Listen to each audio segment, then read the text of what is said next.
On Mountain News this morning, Kentuckians continue to have issues with unemployment systems more than a year and a half into the pandemic. And one Kentucky city unveils a new memorial meant to honor men and women who have served our country. Dedicated to Eastern and Southern Kentucky, this is WYMT Mountain News this morning. Good morning again to you. It's just before 6 o'clock here on this Tuesday morning. I'm Dakota Makris. Thanks for joining us. Let's head over to Brandon for a look at that forecast. And if you're heading out the door, you may want to take that jacket, but that's going to change a little bit later. But right now, you're going to need that jacket. Yeah, it's one of those days where you needed the jacket in the morning and it's gone by the afternoon. Basically throw it away, but don't throw it away too far because, you know, you'll need it for tomorrow morning. Anyway, let's take a look at our temperatures. Actually, visibility numbers out there first, and we'll see that there is some patchy dense fog across the region this morning, so keep an eye out for that. Anywhere less than 5 miles, which includes Harlan, but that's spread out a little bit over into parts of Knott and Perry and Letcher counties as well. So just be aware of that. Also over toward Leslie. So just take care out there this morning. Temperatures 30 again in Jonesville, up to 49 there in Jackson. That's our range this morning. A 19-degree swing between the valleys and the ridges. Some low to mid 30s across parts of the Kentucky-Tennessee border. Some low to mid 40s across parts of the Big Sandy and Kentucky River. 73 the forecast high. Average high this time of the year 60. 81 was the record set back on this day last year. Dakota? All right, Brendan, thank you. Well, Senator Rand Paul is traveling across eastern Kentucky this week. Yesterday, he was in Manchester to discuss issues including tourism and small businesses before coming to Hazard to meet with law enforcement. WYMT anchor Steve Hensley also had an opportunity to sit down with the senator at Hazard City Hall for issues and answers. Our Zach Hawk has a recap of that discussion. Senator Rand Paul came to Hazard to meet with police officers, showing his support and listening to their concerns. For the last year or so, we've been going around. We think that law enforcement feels a little underappreciated. There have been a lot of movements to get rid of the police. There are politicians saying defund the police. Shifting the discussion to major news from Washington, the senator justified his no vote on the bipartisan infrastructure package, sharing concerns about the impact of paying down debt on inflation. Right now we're seeing the rising prices in the grocery store and at the gas pump, and a lot of that's because we're borrowing so much money. And the senator reflected on the legitimacy of the 2020 election. So a certain amount of people being unhappy with electoral results, I think is to be expected for both parties. I'm somebody who says, let's move forward, let's make sure it's honest. Senator Paul explained his thoughts on an honest election. He believes people should vote in person with identification. He added that he did not believe President Trump's argument that Congress could refuse to seat electors on January 6th. I didn't think his argument was the correct argument, and I didn't support him. I voted to seat the electors. I voted that, even though I was unhappy with the election, I voted to seat the electors, so I think that's what I should have done. The senator also explained his positions on vaccine mandates, the effectiveness of vaccines, and how vaccines are studied. In Hazard, Zach Hawk, WYMT Mountain News.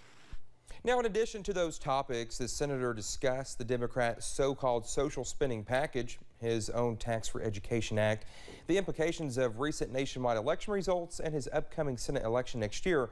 Now, you can watch Issues and Answers on our website. Senate Minority Leader Mitch McConnell was in Moorhead yesterday, touring App Harvest's facility and speaking to workers. He was there alongside App Harvest founder and CEO Jonathan Webb. Senator McConnell called it exactly what Eastern Kentucky needs and said the workers are real leaders, adding the challenge now is to take this technology into the heart of Appalachia. How many decades have we worried about lack of economic development in Eastern Kentucky? And we all know with the decline of the coal industry, it was only got worse. And so this gives us hope. Now the senator hopes that money could come from the American Rescue Plan Act to help App Harvest take this further into coal country, or from the bipartisan infrastructure bill, which he supported back in August. Well, we're more than a year and a half into the pandemic, and Kentuckians are still having problems with unemployment. Thousands fell victim to fraud last year, and some are still trying to clear up confusion. Susan Shelton, a retired HR manager from Frizell's, has spent months worried about a fake claim filed in her name. You worked in HR for almost 40 years. Yes. You understand how unemployment works. Yeah, most definitely, yes. If an employee at one of the companies you worked for was trying to get in touch with someone in HR to deal with unemployment, and for 2 weeks they were trying and no one answered, I mean, did that ever happen in the private sector? That would not happen in the private sector because that HR person would have been terminated. The Labor Cabinet has implemented a new identification for unemployment claims. People will have to confirm identities through a third-party app called ID.me. A memorial is planned for Sunday on the state capitol grounds to remember more than 10,000 Kentuckians lost to COVID-19. Governor Beshear announced 642 new cases of COVID yesterday, increasing the statewide total to 753,338. There were 26 new deaths as well, bringing the death toll to 10,019. Now the positivity rate is near 5.5%. You can always find the latest COVID-19 information on our website at WYMT.com. Data coming from the United Healthcare's 2021 Health of Women and Children report says nearly 30% of women in Kentucky smoke. A little more than 15% of pregnant women smoke while they are pregnant. Now, the maternal mortality rate in Kentucky is the highest at nearly 40 maternal deaths per 100,000 live-born births. And that statistic is very concerning for the overall health of women and certainly the children that they care for and the children that they're bearing. Now, Dr. Kirk says women really need to have access to early prenatal care. The report also says teen births declined in Kentucky. Well, the campus community at Eastern Kentucky University is mourning the loss of a professor. Dr. Suzanne Bird died after being hit by a car last week. People who knew her say she touched many lives. Chelsea Jones talked with the former student about the woman and the professor she was.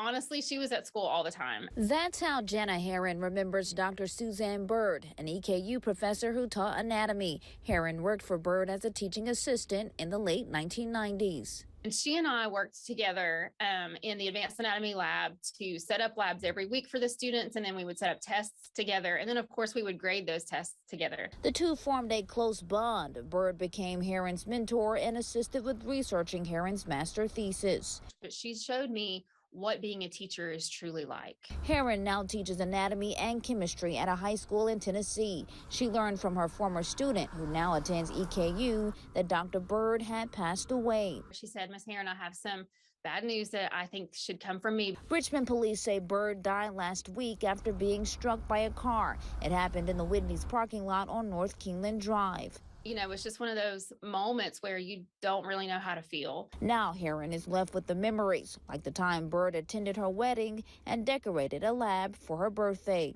And she brought party hats for all the skeletons and for the torso man, and she brought cupcakes for the students. And we enjoyed celebrating my 24th birthday. The university is in the process of reaching out to Dr. Bird's family and figuring out ways to honor her memory. I would love to see a memorial. I would love to see a scholarship in her honor. And, you know, I would want to be among the first to contribute to that, because I think it's really important that we honor her and that we see her as leaving such a legacy for education. In Richmond, Chelsea Jones, WKYT.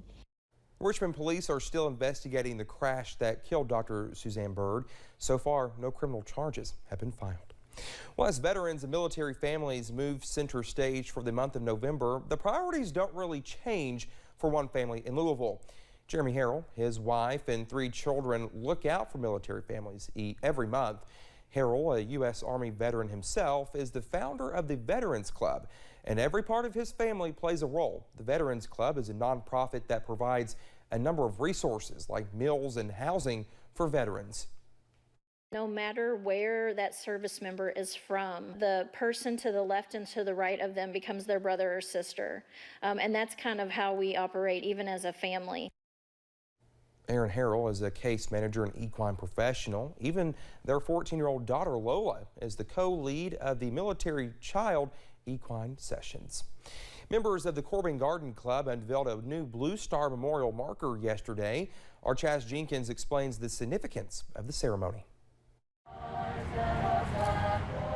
Simple yet effective, commemorating those who previously served, are currently serving, and will serve. This is the Blue Star marker that is used all across the nation by all garden clubs that put in these Blue Star markers. They're all the same. A service that Garden Club members find crucial. The Garden Club members work hard to raise the funds to purchase the markers. And then it's great to have the ceremony so that people in the area know that there's a Blue Star marker there and that we're paying tribute. They are the ones, and their families are the ones who have sacrificed and continue to sacrifice because we are able then to have the freedoms that we have. With plans to add more markers across the state. It's fun when you're traveling throughout our state and throughout the United States that you can see these Blue Star markers at different places. All backed up by the military members they honor. When we sent out the invitations, they were really, really pleased that we were doing this. And the support when we came back actually in 2016 to put in the first one, couldn't get over the support in Corbin. Honoring the armed forces across the Commonwealth. In Williamsburg, Chaz Jenkins, WYMT Mountain News. Now, Burgett says several military organizations attended the ceremony. Those with the Corbin Garden Club are thankful for their participation.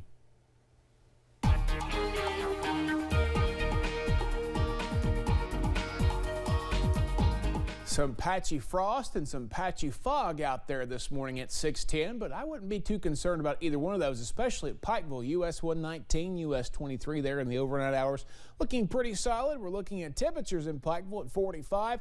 Jonesville's back down to 30. Jackson at 49. Logan at 46. Somerset at 37, London at 36, along with Williamsburg and 32 in Middlesboro. 73 this afternoon, mostly sunny and mild, and yes, it is November the 9th, so I know it's a little bit confusing there. We'll look at the headlines. High pressure continues, bringing us more sunshine. Rain chances, though, return later this week as a cold front comes through, and behind that, temperatures drop dramatically. Dakota? All right, Brennan, thank you. It's 6:10. When we come back here on Mountain News this morning, a famous actor calls for changes in the film industry after being involved in a tragedy on set.